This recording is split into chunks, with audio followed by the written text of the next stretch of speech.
weekend show. Life, Liberty, and Levin starts right now.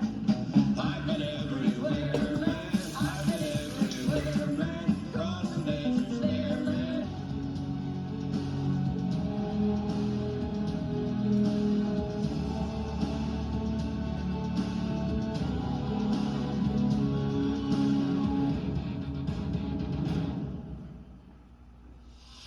Hello, America. I'm Mark Levin, and this is Life, Liberty, and Levin Saturday, and I want to talk about Mr. Bobblehead. Now, ladies and gentlemen, Joe Biden got up in front of a microphone like this. He read the lines as best as he could. He started out the other day by attacking Donald Trump, saying he's a dangerous man to attack our justice system like this. He had his day in court. There'll be appellate process. The jury decided. Well, of course, the problem is there was a jury. There should never have been a jury. There should never have been a case. The prosecutor is a source prosecutor. Case should have been dismissed. The problem is you have a judge who is a Biden judge. So now you have two individuals, two dishonest individuals who lack complete integrity. That is, Bragg and Marchand, who are influencing a federal national presidential election. Joe Biden's fine with that. I'm glad to know Joe Biden's fine with that, because apparently Joe Biden believes that is precedent, what took place in the New York court. He's very happy with it. Just let the process play out. Okay, let's let the process play out. So where are we with the Marchand-Bragg decision? Because it's them. The rules to the instructions to the jury gave an inevitable result. So where are we? Where we are is, if you make an effort to influence an election as a candidate, to prevent something negative from coming out in order to present a false positive picture, you have then created a criminal event. What's the law? Doesn't matter. What's the intent? Doesn't matter. Yet we actually have intent in the case of Joe Biden. What are you talking about? God willing, if Donald Trump is the next president of the United States, I am going to urge him, I'm going to lobby him to tell his Attorney General of the United States, let's stop playing games, to indict Joe Biden and indict Anthony Blinken. Because according to Bragg, Marchand, Biden, their media, and their surrogates, they committed a crime. In this case, we don't have to even recreate it through some phony link to a federal statute to revive a state statute. We don't need to get into all that stuff. We have federal campaign laws. It doesn't matter which part of the law, even though we have one, because that is the precedent that comes out of the New York case that Biden just supported. Okay, what am I talking about? I have in front of me a letter, October 19, 2020.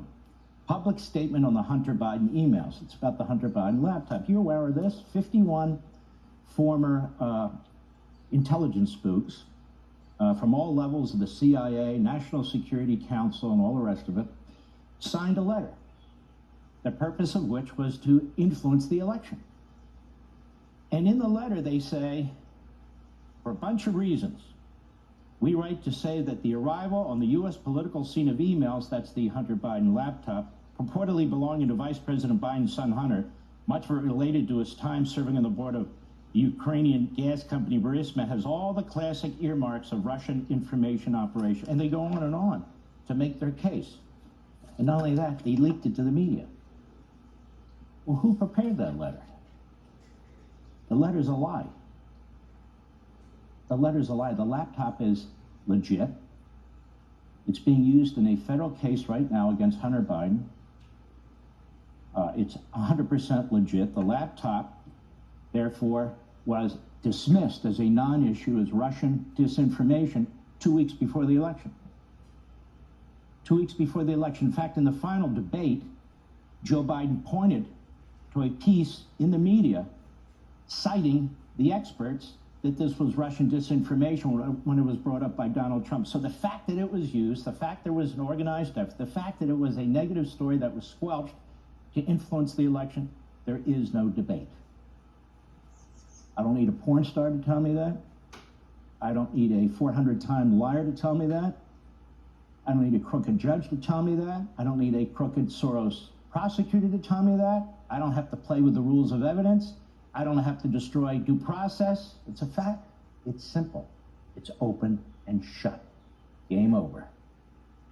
Biden and Blinken need to be indicted. God willing, if Donald Trump is president. I'll tell you why. They leaked this letter to a specific report at the Washington Post. How do we know? Because it was testified to that effect to Congress under penalty of perjury by the former deputy CIA director to Obama, Mike Morrell, who signed the letter. And so what happened exactly?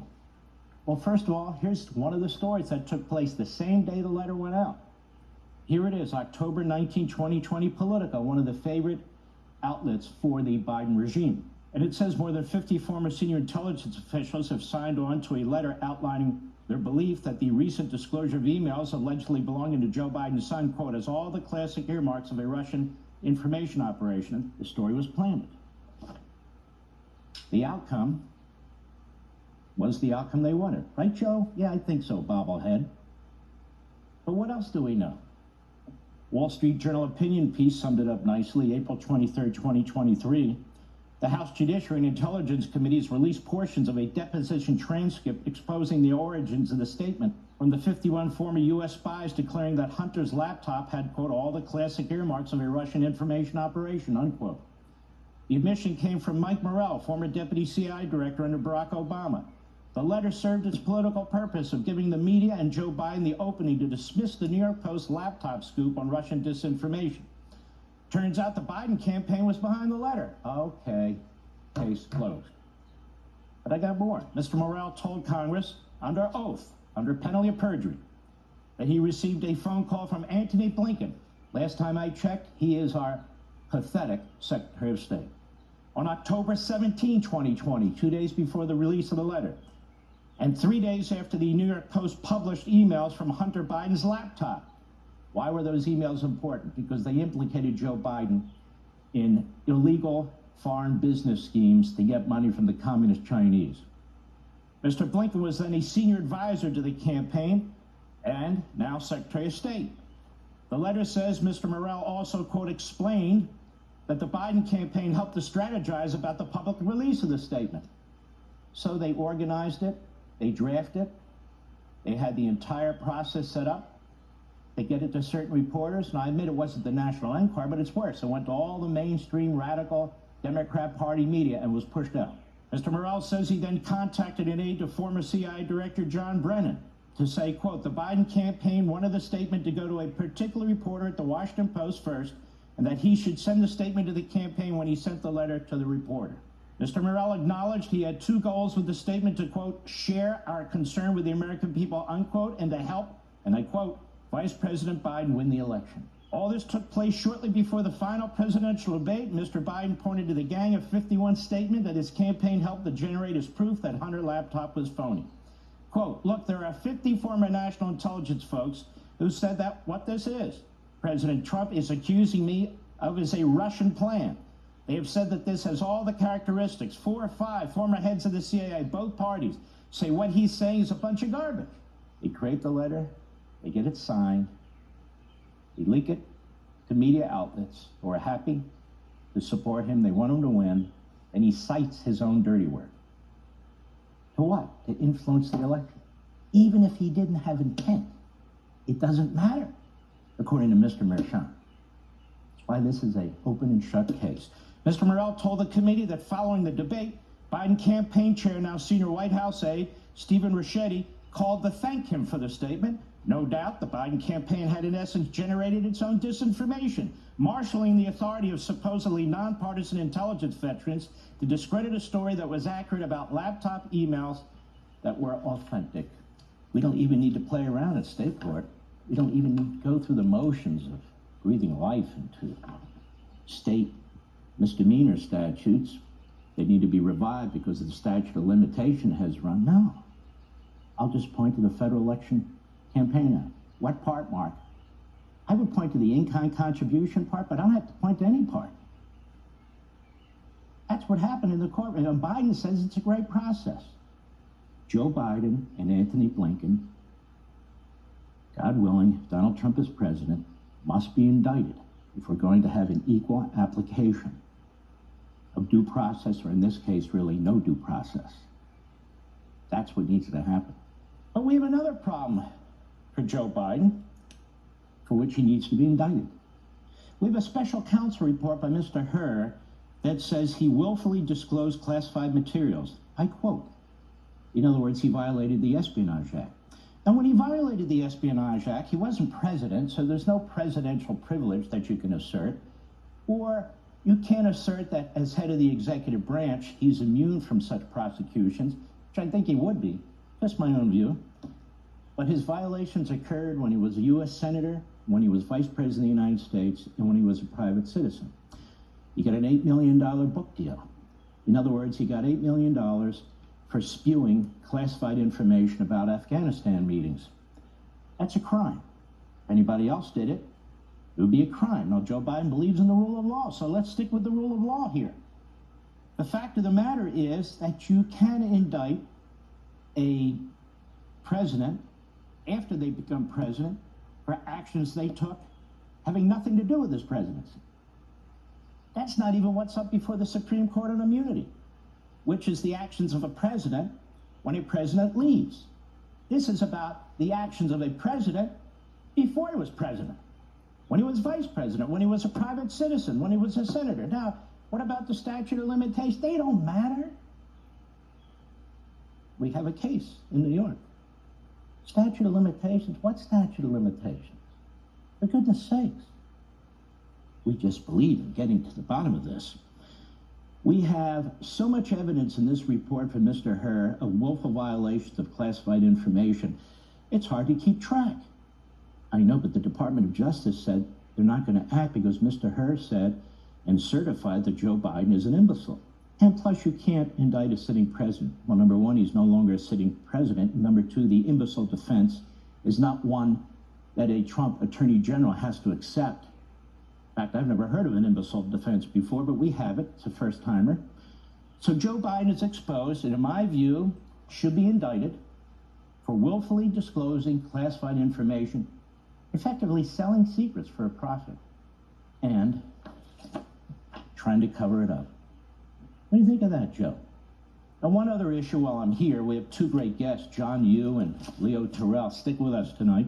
I do not understand the resistance or the confusion, but I make the point that you cannot allow the case in New York to stand.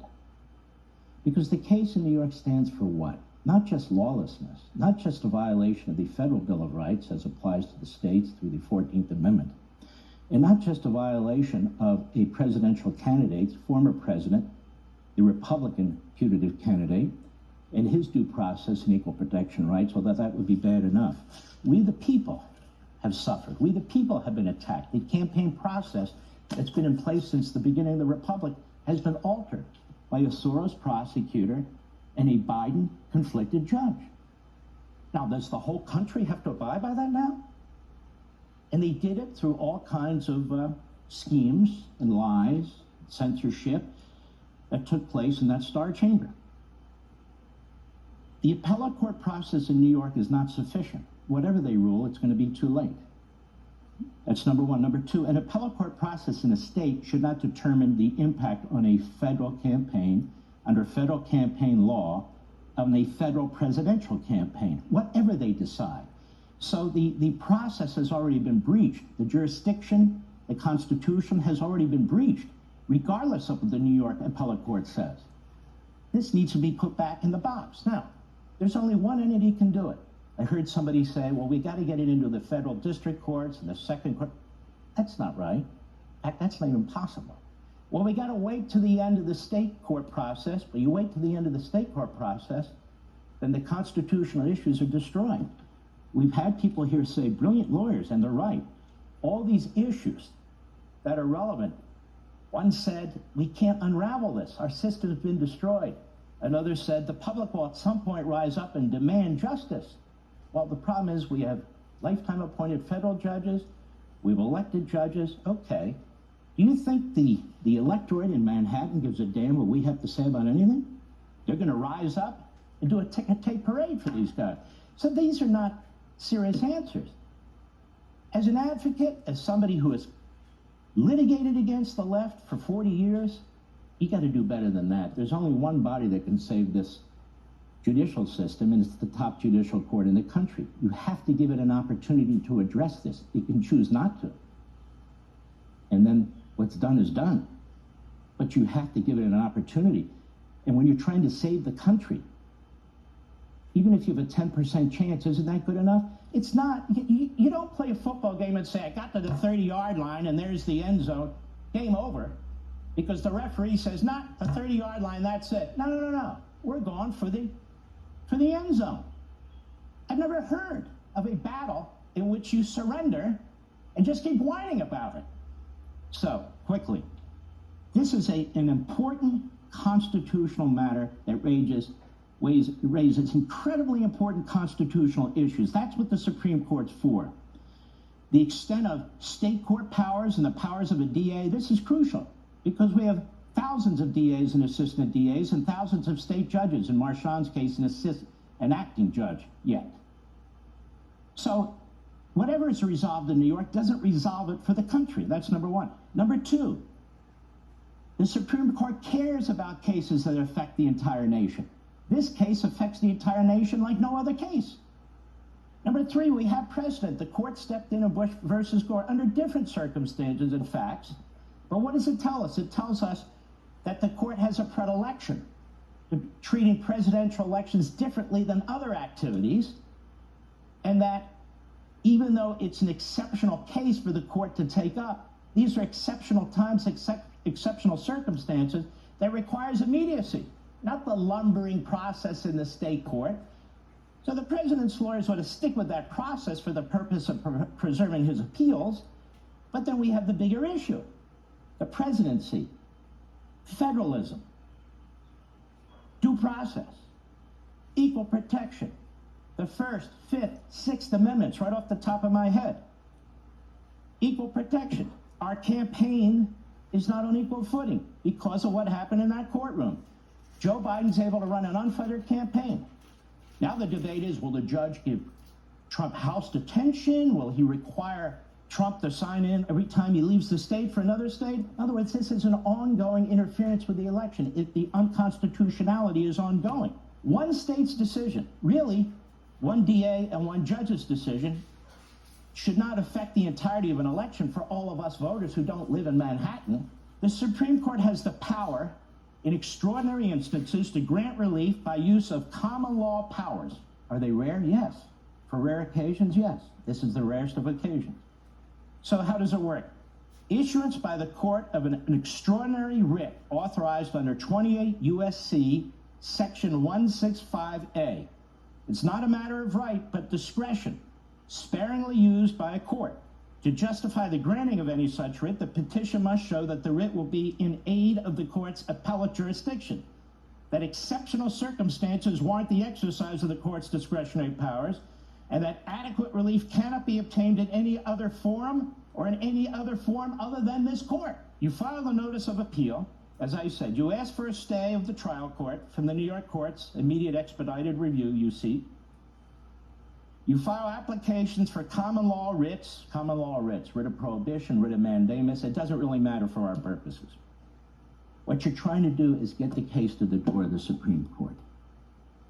You have 1,000 federal constitutional reasons for doing it. And the exigent circumstance is, it's going on right now. The constitutional violations are affecting the election as I speak. Every minute that goes by, more damage is done. It becomes more difficult for the Supreme Court to undo it. I don't know why this is complicated. I don't know why people resist it. Well, it's a long shot. It may not work. So what? If you don't take a long shot, you take no shot. But it's not a coup process. It's just a different process. In Bush v. Gore, if the Bush and Cheney campaign had not filed a petition with the Supreme Court, we never would have had Bush v. Gore, would we? Here you give the court a different path, a common law. You seek common law writs, which is rare, but saved for these extraordinary circumstances. That's the point. I have no idea if the court will take the case, if it does or not. If it doesn't, you're no worse off than you were before.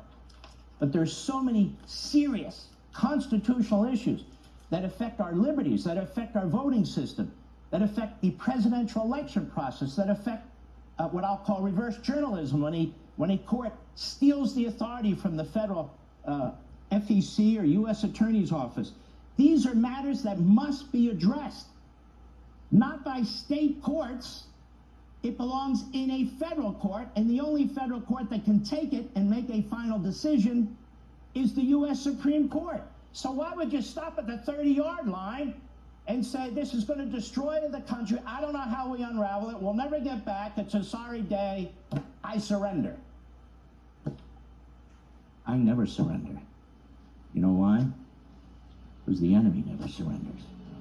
I'll be right back.